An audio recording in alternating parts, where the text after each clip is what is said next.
Welcome to In Our Community. I'm your host Vidya Pradhan, and my guest today is saxophonist Kevin Moore. Can we start again? Start again. Oh, sure. Yeah. Is that how you say? Welcome to In Our Community. I'm your host Vidya Pradhan, and here we have our guest today, musician Kevin Moore.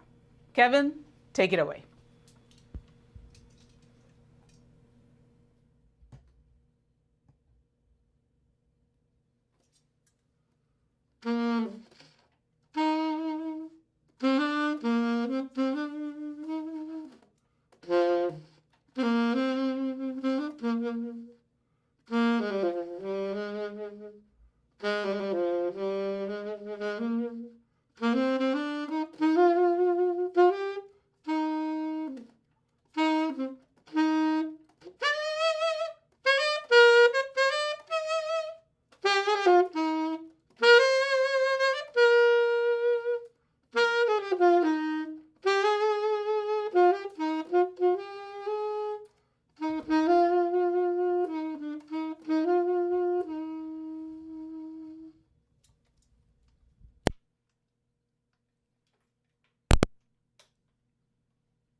Kevin, that was great. It was such a pleasure, and I'm really excited because I think this is the first time in this particular format on KMBT that we've been able to play music live on air. That was exciting and that was wonderful. Thank you so much. And thank you, Jim, for making that possible. Jim is our cameraman. So, Kevin, I think the basic question is why the sax? I think I was kind of drawn to it because it almost sounded like someone singing, and they say that saxophonist is, I guess, the closest thing to the voice. And so I gravitated to it as a little kid, watching some of my peers play, and I really enjoyed it. Did you have music in your family? Me and my brothers and my sister, we all sang a little bit around the house and at church. And then also, my mom played a little piano, and one of my brothers played drums. So musical family. Yeah. Yeah. And so where did you take up the sax? At school, separately outside of school? I started out in school through high school, a little bit of college, but primarily a lot of my learning was actually in church. Oh, okay. And just listening to different people sing and kind of mimicking what they were doing as well. And where did you have a particular professor or teacher of the saxophone that you remember and you want to acknowledge? My first instructor was Mr. North. I remember him because he was the director for elementary, junior high, and high school. Okay. And he would Where was this? I grew up in Portland, Oregon. Okay. And I remember Mr. North being really hard on making sure you knew what you were doing. So this is school band? Yeah, school band. Okay.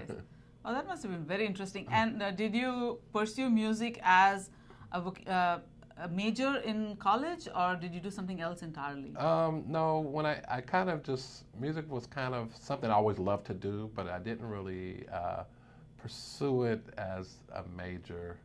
I did take courses in it, but that wasn't something I thought I would end up doing professionally, although I loved it. You thought you would or you wouldn't? I mean, I knew I would, but it wasn't something that I wanted to go study. Okay. I was trying to take the easy route, so. So what did you end up studying? So basically just your basic course. I really only ended up taking like 2 years of school, and then. And then you were sure that this is what you wanted to do. Yeah, and then I ended up moving to the Bay Area in 1986, 87. Why the Bay Area? Most people tend to gravitate to Southern California when they have performing arts ambitions. Yeah, I had met some good friends of mine. One of my really good friends actually was from the Bay Area. He moved to Portland with his father, who was a longshoreman, and we went to high school together, and he used to come to the Bay Area during the vacation time, spring break and holidays, and I would come with them, and I met some really great musicians, so I was like, that's where I wanted to go. So. And this was in the 80s, you said? Yeah, the late 80s. So what was the music scene like then, in those days? Here in the Bay Area, or here just in the Bay Area? I mean, it was great. One of my closest friends and old roommates, Mr. Carl Wheeler, who was with the prominent group Tony, which is from the Bay Area, and I'm trying to think. There are some other guys that I met, but So it was a pretty vibrant scene, you would say, musically. Musically, I mean, Bay Area's always been known for its musical scene and great musicians and great groups that have come out of the Bay Area. And back then, it was kind of really thriving, still pretty big with a lot of your festivals and concerts and things that would go on. I think Bill Graham was really promoting a lot of music here in the Bay Area. So, yeah, it was. So were you able to do music full time? Back then, no, I wasn't. I was offered 3 different opportunities, and I didn't go with them because strict church upbringing. I didn't. I turned down Tony. Oh my goodness. I didn't. I was offered an audition with Sheila E., and I didn't do that. And then there was another group, Digital Underground, and my heart just wasn't there, and I just kind of stuck with gospel. Okay, okay, and you stuck with gospel. And where would you get the opportunity to play this professionally? So with gospel, it's a little different. As an instrumentalist, you kind of basically travel to different churches here in the area, and I've traveled across the country and internationally. And you actually, I think there's more opportunities that are easier to get into when you're doing gospel or Christian instrumental than you would be on the other. I see. So tell me about a memorable international experience with traveling with the saxophone. I went to London one time, and first time going to London, and my wife went with me, and of course she got jet lagged, and so I had set everything up to share at a couple churches there. And so we arrived on Saturday, and Sunday morning she did not move. She slept. So I had to find my way via what they call the underground. And for some reason, when I got off at the station I was supposed to get off at, there was road construction, so the buses weren't running. And I had no clue where I was. You're carrying your saxophone. And I got my saxophone, and I got my CDs, and I'm like, with that back then, technology with your phone, you weren't able to call and reach out. No GPS. And I got on the bus, and I think I must have passed the church like 5 times, going back and forth. And finally, when I got off, church was over, and then people were coming out, and I was like, and I explained to the pastor, I'm sorry. And he made everybody come back in and listen to me for 15 minutes. He said, you didn't come this far for nothing. So that was a great experience. What's the reception like here in the various venues you've performed? Where do you think people are most appreciative of gospel jazz? Well, I mean, because gospel jazz can be universal if you don't even know that some people don't even know that it's gospel because it still sounds like smooth jazz. And I think it's more of your presentation, how you do it. I played at Yoshi's I've done 7 shows at Yoshi's, and I mix it up. Yoshi's? Sorry, Yoshi's Jazz Club. It's a renowned club in downtown Oakland. Okay. And that is primarily jazz and R&B. But when I do my shows, I mix it up. I do smooth jazz with some inspirational or gospel jazz. And does it help to play familiar songs that people know the always, to? Okay. Always, especially as an instrumental, because people are listening for the words, especially in church. If you do Amazing Grace, they don't want you playing 900 notes. Just play the song so we can hear it. Yeah. So do you feel like that leaves you less room for improvisation? Yes and no, because it depends on the setting. Because you can if you do a Sunday morning, of course, it's more, you have to be formal. Yeah, but if you're doing a banquet or a luncheon, you can kind of, or if it's like, let's say Young Adult Sunday, they want to get more hyped, if you want to call it that, and they don't mind improving. Peppy numbers you can dance to, I guess. So you've been in the Bay Area for over 30 years now? Over 30 years. And so how has the music scene changed in those 30 years? It's so much has changed with the internet and technology. How has music changed? How has the audience for music changed? I think music is still evolving.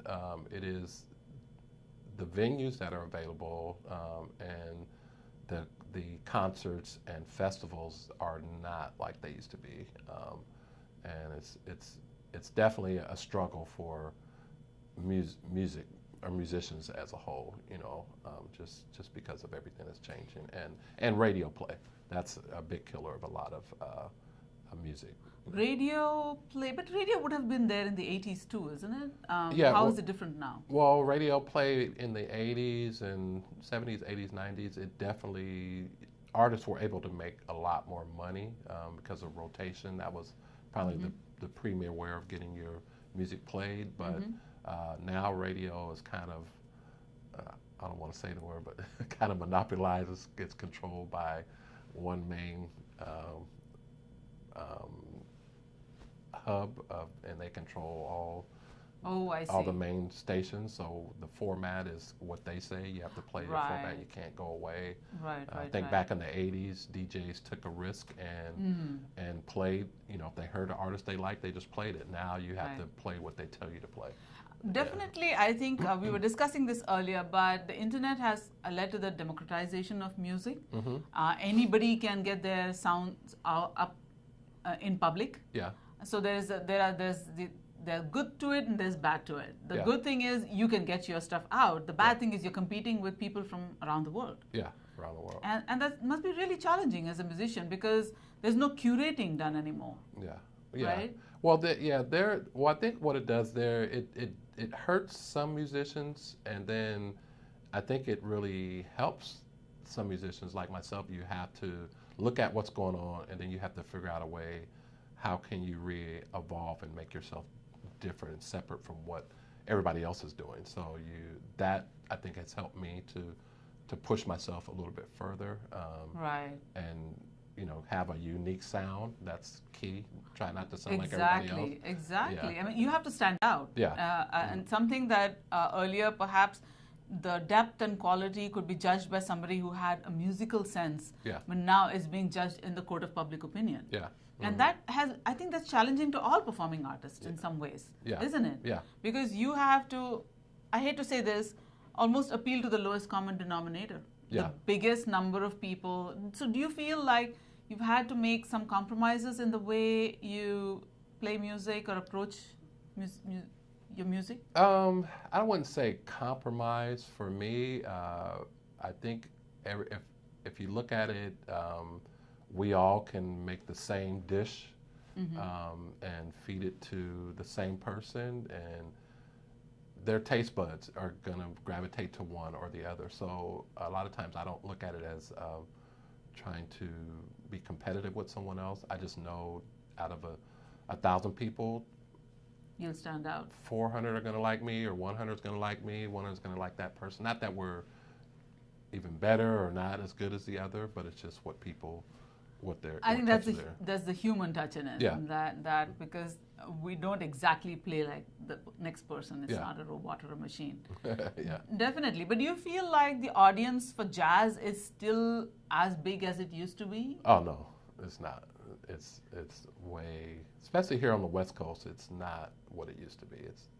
Where are the thriving hotspots for jazz at this time? New Orleans or things? I would say New Orleans.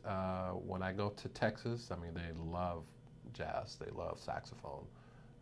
New York, Atlanta, and the South and Midwest, because they're still big on the marching bands and it's still, music is still thriving in schools. I think here we've lost that with a lot of schools discontinuing music programs. Isn't that a shame? I think there is some rethinking on that's happening, and people are reconsidering and realizing that you can't take it away from education, because art and music education is so vital to the mental and emotional health of students.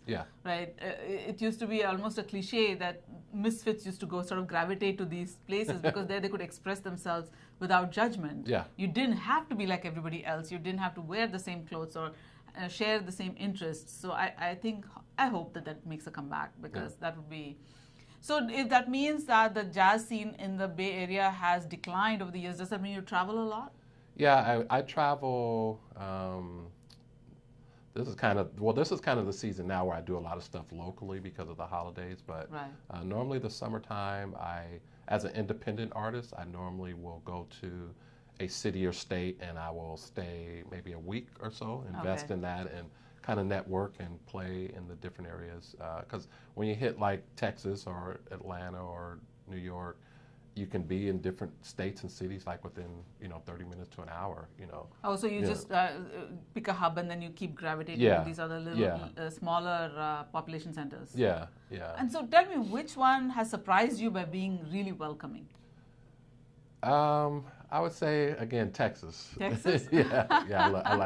I like Texas. Yeah, That's good to hear. been very good to me. And I think this would be a very, a lot of interest to aspiring musicians. How do you use social media to further your art? Has it been a boon? Has it been a curse? How have you, because you've seen it, right? Over the course of the last 30 years, Yeah. you've seen a really revolution in terms of how people have access to music. Yeah. And also the attention spans, right? So there's a lot going on with social media. And as a musician, how have you coped with that? As a musician, social media has been a big help, because people can actually put a face and a voice to what they're hearing versus just hearing you on the radio, and you can kind of get one-on-one or with your audience or with your fans or whatever, and you can build a fan base. But it's learning how to work the social media. But it has definitely helped me. I do actually do a show on Wednesdays at 3 p.m. On my Facebook page. Live stream? Live stream. So let's repeat that for the viewers. So every Wednesday, Every Wednesday. 3 p.m. local time. Local time. It's Facebook Live on what's your page? On that page, it's called Kevin Moore on Sax. Kevin Moore on sax. That's Moore on sax. Wonderful. I'll be looking forward to that. Okay. And but you've had to teach yourself, right? I mean, this must have been very new to you when it first came out. Yeah, so I just watched a bunch of different YouTube clips, and I had a friend in New York that actually helped me set up how to best set up your stream, what camera to get, and it's an investment, Right. A lot of stuff I actually had So in you my do it garage. in your house? Yeah. In your okay, in your garage. Yeah, yes. when my wife's at work, so I don't disturb her. But So have you converted it into a studio? well, if we can get one of the kids out the house, we probably would be able to use one of those rooms, but they're not leaving. But how do you sound acoustically set it up? So I have a professional mixer and mic, and similar to, I don't have an elaborate camera like this, but I have a camera and I use the what they call the OBS system, and it definitely helps the stream look really clean and Okay. backdrops. I'm learning how to do all my editing afterwards. Nice. yeah. You have quite a bit of learning, right? Yeah. So what do you do in your? How long is the set, and what do you do in? Normally I try to limit it to 20 minutes. I may go 30, but if I go 30, 10 of that is probably talking and just kind of replying to people's comments. But it's just sharing. I call it Worship on Wednesday. So Okay. just kind of people who may be at their job or at home just relax. I just give them some relaxing music to get them through what I Hump call day. the hump day and get them through the rest of the week and give them some encouraging words and tell them about my website and my music, and then I'm done. So you play a gospel set. I mix it up, yeah, predominantly gospel, but I mix it up sometimes, and then like I said, afterwards I'll reply to everybody's comments. I've had people as far as Amsterdam, London. Nice. Yeah, Nice. so yeah, it's international. That's what I like about Facebook. Yeah. And to contrast that, you also play on BART stations sometimes. Sometimes, So tell yeah. us a little bit about that. Yeah, so BART High station. tech and low tech. BART station was more of a networking thing for me. When I started doing smooth jazz, I didn't have a smooth jazz fan base, so I said, let me go out, and I heard guys playing around the BART station, and I started doing it. And my first 3 shows at Yoshi's was sold out. Because of this. Based upon inviting people from BART station. Oh, so you hand out flyers. Flyers, and they heard my music. Oh, we're coming, and I was really surprised. And so yeah, BART stations is definitely, it keeps you humble too. Yeah. But I get a lot of. Now, Bay Area audiences will know this, but for everyone else, the BART is the local train station. Yeah, BART is local train station. And which particular station do you prefer? I used to prefer Montgomery and Embarcadero when they had In San Starbucks. When they had Starbucks, but Starbucks left. So you left too. yeah. Well, I don't drink coffee, but you had a lot of people that yes. came to Starbucks, you know, That's in the right, morning. that's right. So San Leandro and sometimes the Oakland Coliseum, I'll rough it there, but San Leandro is preferably where I like to play. It's more relaxing. It's my hometown, and so that's Right. where I am. So do people reach out to you while you're playing? Do they have any thoughts on your? Do they give you feedback? Yeah, they give me feedback. They give me suggestions. Hey, I'd like to hear this song next time, and they'll, you know, I've gotten banquets, weddings, and all kind of things just hanging out at the bar station, corporate events. Is so cool. yeah, it's been good to me. So do your kids follow you in this? Do they play? No, my daughter tried to play for maybe a year. She said it was too heavy. Yeah. So, and then my son, they both sing though very well. They both But sing. yeah. It takes quite a bit of dedication for to play an instrument. I think way more than voice, for sure, because if you remember that show Mozart in the Jungle, that there was this oboist, right, and she used to practice 5 hours a day. I mean, is that what you do? I do maybe, now that I'm older, maybe 2.5 hours. But my style is a little different. I actually play like a singer. So my style is more, I will listen to a song and I would say, what would a singer do? And so I'm more. So it's like you're the voice. Yeah. So it's a different style than your traditional straight ahead jazz. Yeah. Just explain that to me. How is that different? Well, you're not. What do traditionalists? Well, because in the straight ahead jazz, you're hearing a lot of more scales, and you're hearing a lot of more. Oh, okay. Improvisation and yeah, stuff. improv. Or when you're playing like I do, I'm actually singing the song. Right. That you're singing the melody. Yeah. So do you have backup? Yeah, I do, depending on the budget. You mean for events? No. I mean, even when you're playing, or say on the BART station or doing your Facebook Live Yeah, I stream, have background tracks. background tracks, you Yeah, have it. So you it's like a karaoke, but with the saxophone. Yeah, but Whatever. but I think the production quality is better than karaoke. I'm sure it is. After you're trained to be a classical musician, that's wonderful.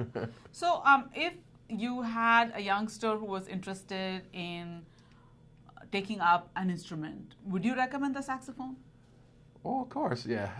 I would recommend the saxophone. I would tell them first, before investing in a saxophone, have your parents purchase a recorder, which is a plastic clarinet. Like a flute. Yeah, like and it's like $3. Uh-huh. You blow on that for a month, and just to see if you don't faint or fall out. You know, and then. Okay. Oh, so that's a good starting. That's a good cheap start. Yeah. Right. Because they can be expensive, and if you want, maybe gravitate to the clarinet from there.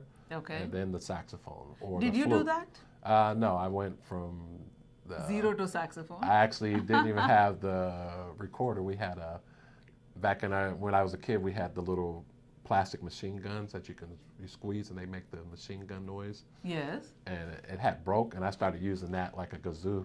Oh. And then my mom saw I was really, I was playing along with records, making humming, and she actually rented a saxophone first. Oh, straight from the get-go. Yeah. And you didn't faint. No. So you're still here. Yeah. So recorder, clarinet to saxophone. Or recorder, flute, saxophone. Because flute and saxophone are basically in the same family. Same way to fingering, Yeah. same fingering. Mm-hmm. I see. Yeah. And would they have to, again, I think you'd have to be pretty dedicated to be able to find the time to practice 5 hours a day. I don't think many students these days can do that. How does one fit in music into kids' busy schedules these days? Yeah, I think it's all about scheduling like they do everything else. Cut out maybe 30, 40 minutes of television, or their not Atari, but what is it Video now? games. Video games. That's the 30-year-old musician talking about it. And schedule some practice time. And there is so much software out there now that they can use. One in particular I give tell my students is called Smart Music, smartmusic.com. It was created by Wynton Marsalis and a couple other people. But what smart music does, instead of them sitting just reading music and they're bored, they can pull the music up in smart music and they can play along with it, and it has backing tracks. So you have this experience. Yeah. I think that's a great idea because kids these days not that patient, I'm guessing, and so this gives them that authentic feel of performing. Yeah, and it's about 40 bucks a year for the software. Okay, so that's I mean, great. they're going to pay more than that in private lessons, so 40 bucks a year is not bad investment. So when you said students, I'm guessing you're teaching. I have some a couple at the church I attend that I teach on Thursdays, and they're mainly ear training for them, and some reading, but most of the time in church you're not reading music, you're just playing by ear. Yeah. And for saxophone, that's okay? Yeah, it's okay.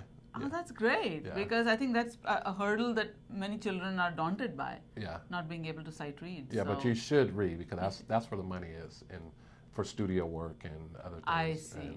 And I think we were discussing earlier, playing if you're playing for a symphony or orchestra, I mean, it's required, So as a musician, it's a crass question, but what are your various sources of income? Well, for the last 12 years, it's just been music and me traveling. No, in music. You are compensated when you do travel to various places. You negotiate your rates or whatever, and then also I have 3 CDs. Okay, it's a good time to produce. Maybe we can. And you can go to my website, which is ihearjoy.com. And so we have 3 CDs. So the one is called Love in the Key of E Flat. That's my smooth jazz. Smooth jazz. The Prayer Closet, I'm guessing, is the gospel jazz. And Every Breath We Take is a live gospel CD as well. Is a live gospel CD as well. Yes. And let's, of course, as we are winding down, repeat your website. ihearjoy.com. That's easy to remember. Yeah. That's a lovely name. ihearjoy.com. Viewers, that's Kevin's website.